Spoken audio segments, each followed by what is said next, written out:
So we finished the previous lesson. So this is lesson 2 for differentiation for teachers. We finished the first class by talking about some of the key concepts of how to create differentiated tasks. So what we discussed was that the tasks, better yet, not only the tasks, but the environment has to be safe and yet challenging. So that means avoiding always having the same kind of input for your learners.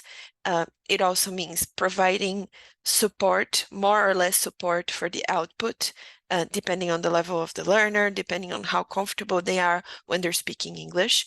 We also talked about how we need to make sure that we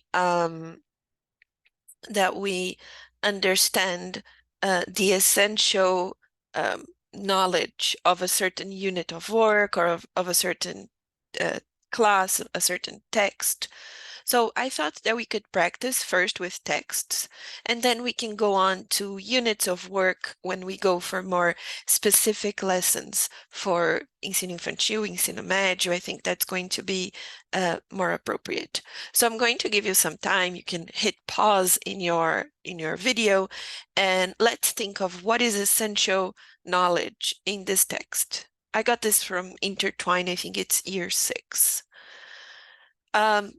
So as you can see, this is a text about Louis Braille. Braille. My French sucks, but Louis Braille. I'm going to call him Braille. It's about him. It's a very short biography on him, and it's explaining how when he was a young, child, he became blind because he suffered an accident, and then he studied in the National Institute for Blind Youth in Paris. And then there in this institute, he published a system for writing and reading using raised dots, which is, of course, the Braille system that we know, right? So if we had to think of essential knowledge for this text, I would say that it's what he did that was so special. So it would be this first sentence of the third paragraph, right? In 1829, Louis Braille published his system for writing and reading using raised dots. So that would be the essential, most important piece of information from the text. So maybe if you're teaching a class and some students struggle with reading, maybe you could ask them one question like, okay, we're going to read a biography about Louis Braille, who was a Frenchman, and he did something really important. What did he do? What did he invent? And then students can read and try to understand that he invented the Braille system of writing. Great.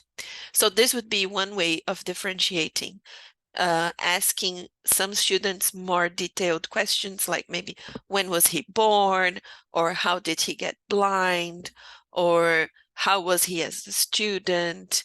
And for some other students, you ask for less questions, you ask for less detail, because you just want them to get to the crucial, most important information. All right.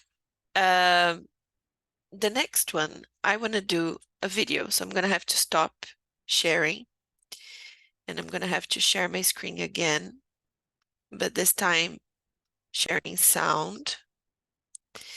And I'm going to play you a video. So this is a vlog from YouTube about a young ballerina's routine, and I would like you to listen to the video. We're going to listen to about 1 minute.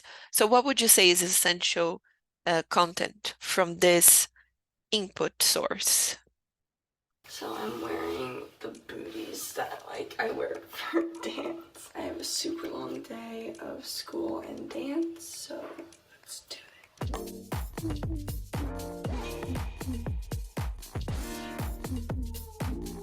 Hi, I'm Kayla Mack, and I'm a 16-year-old ballet dancer.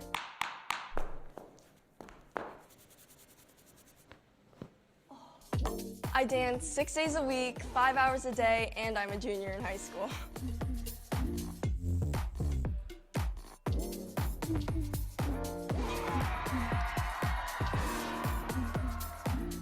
From breaking in pointies to balancing schoolwork, this is 1 week in my life. So as you can see, there's a lot of interesting language that she uses there in this vlog. Uh, and if I had to narrow it down to essential knowledge about this video, it would be how she explains that she's a 16-year-old teenager who is also a ballerina. And so she has this crazy routine in order to make sure that both sides of her life are catered for. If you wanted to ask for the detail, it would be, for example, in the beginning of the video, she says she's really cold and that's why she's wearing boots uh, inside her house, or you can ask for specific vocabulary related to ballet dancing. So, for example, from breaking pointy shoes to making homework, uh, doing homework. Sorry about that. Um, so she uses lots of vocabulary specific for dance, but students don't really have to get that. They have to get that the main point here is that this is a vlog, meaning a daily video or a video where a person records their routine. And her routine is different because she does two things. She's a high school student, but she's also a ballet dancer. That is the essential. The rest is extra information that you can work on for sake of working on the vocabulary, but that's not really essential to get the gist of the video. All right. I hope this helps, and I hope it helps you when you're making analysis of different input sources for your learners. I'll see you in the next lesson. So in the next lesson, we will be talking about differentiated instruction for ensino infantil. Bye.